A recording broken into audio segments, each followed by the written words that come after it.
Welcome back to Half Moon's Picks. And what if I were to tell you after week 3 the Browns would have a better record than the Patriots? You would have never guessed it. Last week, let's bring up the scores here. Last week I went 5-2. 5-2 in my NFL video picks and my Twitter picks combined. I went 3-0 in my Twitter picks, which saved me a lot. I mean, I parlayed those and won a bundle.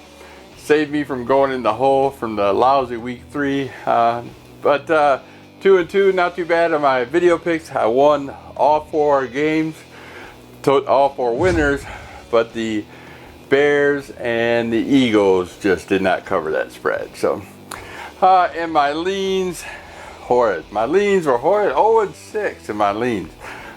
Most of them were favorites, which there were 10 dogs that covered last week. Not a good week, but at least I didn't go in the negative zone, which I'm sure a lot of people did after, the Lions beating the Patriots and the Bills beating the Vikings. Just one of those weeks, back-to-back weeks at that. One thing I want to bring up before I get the picks going.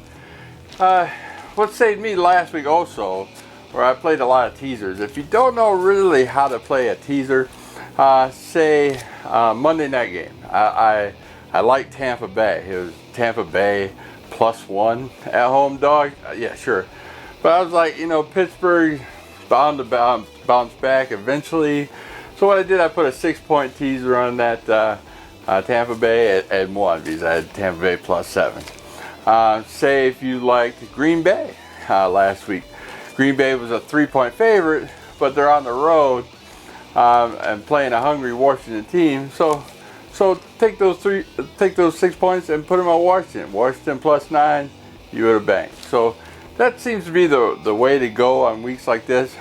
Put 2 of them together, 2 6-point teasers, just like playing a game back to back, or just straight up one team without a teaser. Not a bad strategy. I played like 10 of them. I won 8 of the 10. Not a bad way to do it. Something that, food for thought. So let's get this ball rolling.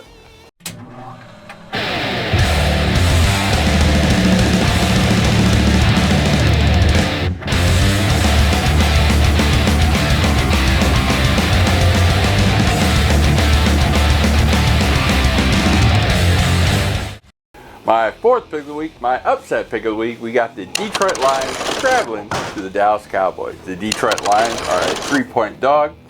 And Matt Stafford is from Highland Park, just outside of Dallas, so he grew up in the area as a Dallas fan, I should say. He usually invites his friends and family, does usually pretty well there in Dallas, as he wants to show his friends and family he's not a scrub, as I would, or anybody else who would invite their friends and family. But also, the Lions have been getting better. First week, they got blown out. The second week, they did a little bit better, covered the spread. The third week, they beat Patriots, manhandled the Patriots. But, a lot of people say, the Patriots are on a downfall, don't do well in September. Granted, but still it's a step up from the Lions. The Lions are going up. Dallas Cowboys, every week seems like their offense is getting manhandled. The defense is getting a little bit better. But, it's one of those things where the Dallas Cowboys shouldn't be favored at home. If you don't like it, maybe, throw a few points as a teaser with the Lions. It's going to be a close game. First time the Lions got a 100-yard running back, Kerryon Johnson, last week. Went over 100 yards. First time in 70 games since Thanksgiving of 2013. Something to look forward to, as they tried to do the running game against San Francisco, but they did like a power run, and now they're doing these sweeps and the off tackles. Great strategy, did great against the Patriots. I expect to see more of that running style against Dallas. Like I said, I can talk all day with Detroit, so take Detroit +3.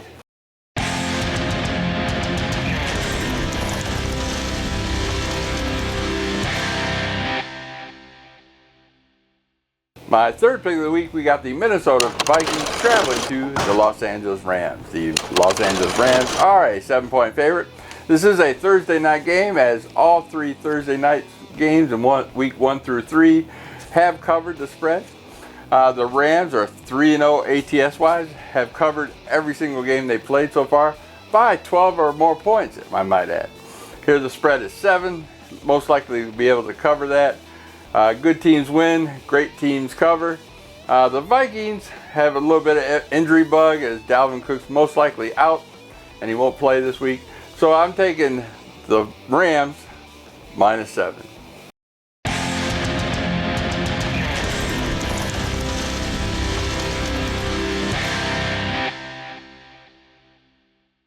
My second pick of the week, we got the Cleveland Browns traveling to the Oakland Raiders. The Cleveland Browns are a 3-point dog as they are 3-0 ATS wise, 1-1 straight up, and the Raiders are 0-3 straight up.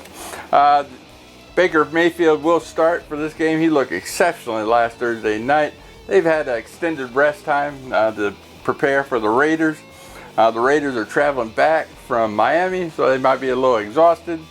The last 5 times these two teams played in Oakland, it's always been a 1-score difference. And the Cleveland Browns, last time they won, which was the last time they played in 2012, they won 2017. Browns have proved to me they can stop great offenses like Pittsburgh and the Saints in their own field. And they only lost one game by 3 points all year round. So I'm taking the Cleveland Browns plus that 3 points.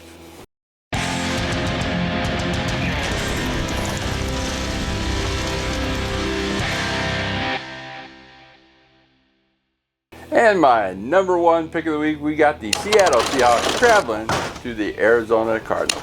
The Seattle Seahawks are a 3-point dog and pretty much manhandles Arizona every time they play them in Arizona. They're 4-0-1 in their last 5 games in Arizona and has won by 6 or more points every time. They've even beaten them up as far as over 30 points. Josh Rosen is expected to start against Arizona, and he's a rookie. Didn't show me much, but you can't blame him for being a slow starter. He's thrown in the mix as they took out Sam Bradford, and he's going to start against a hungry Seattle team who wants to stay in the mix and keep pace with the Rams. So taking Seattle -3.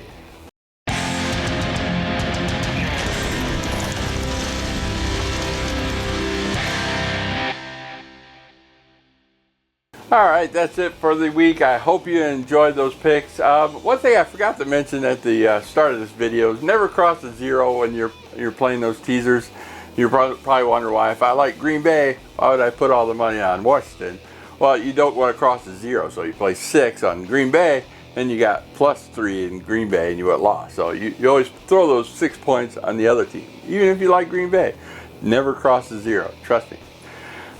Just like if you would have played the Falcons and the Saints. All right, so we'll play Falcons Saints. You like the Falcons? They're favored by 3.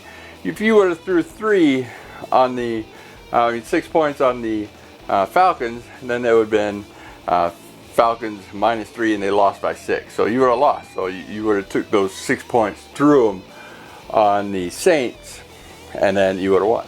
See how that works? It's an easy technique to win, and that's how I always do it. I usually win 80 or more % of the time when I do throw a handful of teasers, and it's only a select full of games. You don't know what you want to bet on. It's like you can go either way. Well, use that technique. Works every time. All right. So on with the leans. Sorry for rambling too much about teasers, man. It's just too much. All right. So let's see. The first lean, I got 1, 2, 3, 4, 5, 6 leans that teams I do like, and I'll tell you why I'm only leaning because there's usually a flaw in it. And last week I didn't win any of those leans, so throw them on teasers. Not a bad idea. All right, we got Miami at New England.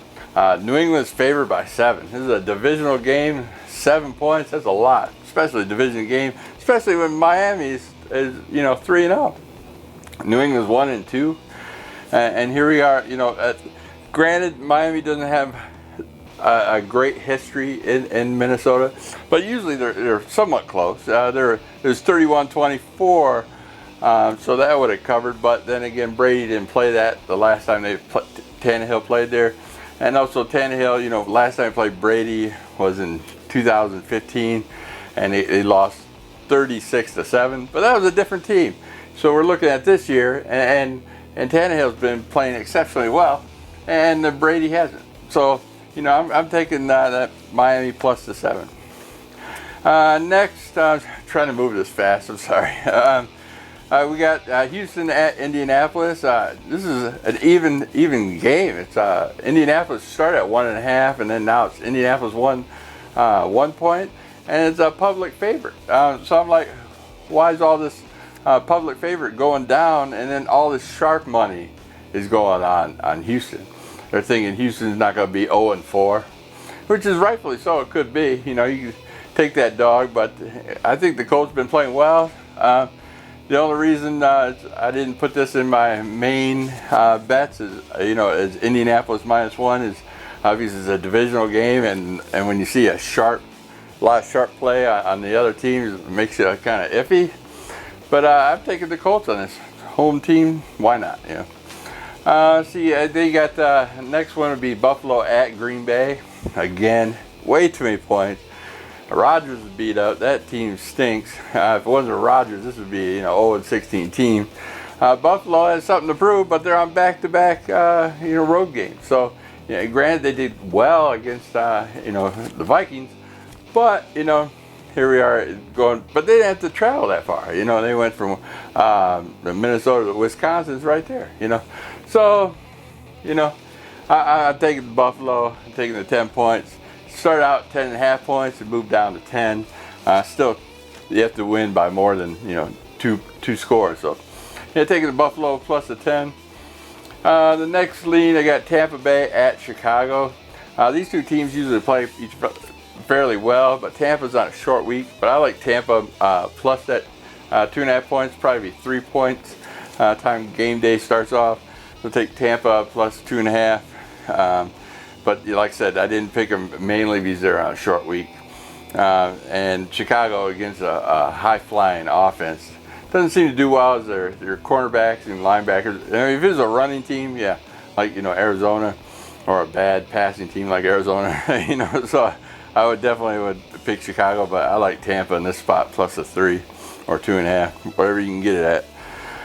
The next would be the San Francisco 49ers at the Los Angeles Chargers. I mean, 10.5 points right now. My goodness. I really like the Chargers here. They're coming off a loss. They're playing at home. San Francisco, back-to-back road games. Jimmy G torn ACL, so he's not going to play. And basically, you know, the 49ers are 0-3 ATS-wise, so they haven't covered the spread all year round. So yeah, I'm taking the and expect a blowout with the Chargers. And last but not least, I like the Kansas City -4 at Denver. Denver's doing well at home, but they're 0-2-1 ATS-wise, so they haven't covered the point spread yet. And where Kansas City's 3-0 ATS. Why isn't this my main pick? Obviously, it's a divisional game. Kansas City's won the last 3 out of the last 2. They won the last 3. 2 of them they won, and then 1 was in overtime in Denver. So they play them close. The spread's 4. So I stayed away from it because the last were won by 3 points. The Kansas City's defense is not there, but you know, I'm not a believer in Denver's offense either. So I would take Kansas City minus the 4 and expect the latest trend of them covering the spread for the next time as well. So I am thankful that you guys are enjoying my videos. Plenty of hate comments is there as well. As you know, I can't tell you how many people told me, oh, your videos stink, you're picking Buffalo, blah, blah, blah. I heard it. Yeah, well, guess what? They won. So what can I tell you? Stay tuned for next week. Enjoy those sponsors after this video. I really do appreciate it. And I will see you next week. Peace.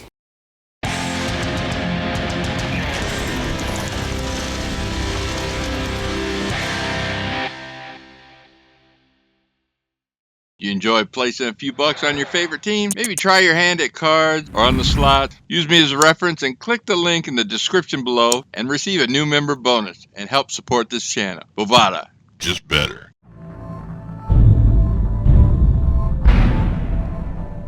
IPTV service with over 2,000 channels, HD and 4K, VOD, PPV, and the Sunday Ticket. 24/7 channels and so much more. All this starting at $10 a month. Go to halfmoon.kstreams.tv to sign up, find out more.